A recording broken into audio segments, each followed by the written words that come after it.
ఉంటుంది. మార్నింగ్ 9కి వెళ్ళి ఇప్పుడు 10 అవుతుంది. ప్రైవేట్ సెక్టార్లో ఆడిట్ అని ఎవరు కనిపెట్టిండో కానీ లంజా కొడుకుని నరికి దొబ్బు తింగాలి. అదే కంపెనీలో కెపాసిటీ తగ్గట్టు ఒక కంపెనీలో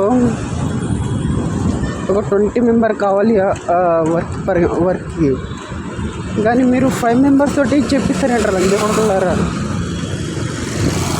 ఈ డైరెక్ట్ కంపెనీలు ఉంటాయి, వీళ్ళు రిక్రూట్ చేసుకో థర్డ్ పార్టీ ద్వారా రిక్రూట్ చేసుకొని చేతులు దులుపుకుంటాయి తక్కువ శాలరీ ఇచ్చి. ఇండియాలో అయితే ఇదే ట్యాక్సీ కల్చర్. మా ట్యాక్సీ వర్క్ ప్రాపర్గా శాలరీ ఇవ్వరు. లాస్ట్ మంత్ రావాల్సిన 20,000లో 200 కట్ చేసి ఇచ్చింది. మరి ఇంత దారుణమారా? అంటే ప్రాపర్గా శాలరీ ఇచ్చినా రావాలని చెప్పి ఇంట్రెస్ట్ అయినా వస్తుంది. వర్క్ చేయాలంటే కొంచెం కష్టపడి చేయాలనుకుంటాం కదా. ఇండియాలో ఇదే పాపం.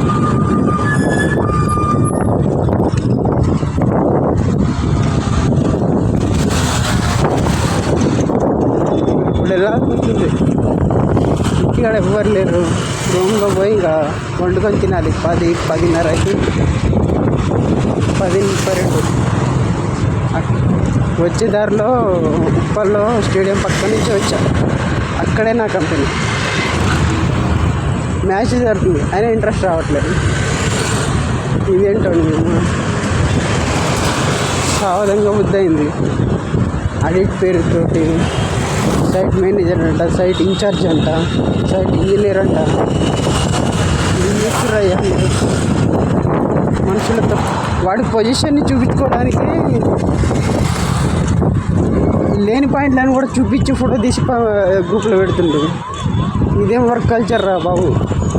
మీరు వచ్చినప్పుడు 2 సార్లు వస్తుంది కదా మంత్లీ, అప్పుడేం చేసిరు మీరు పాయింట్అవుట్ చేయకుండా? రేపు ఆడిట్ అవ్వగానే ఇలా ఎక్కడైనా ఫెస్టివల్కి వెళ్దామంటే కూడా హాలిడే ఇవ్వట్లేదు. This is too much India. Specific వర్క్కి వాళ్ళకి తగ్గట్టు మీరు క్యాండిడేట్ని రిక్రూట్ చేసుకొని జాబ్ చేయండి.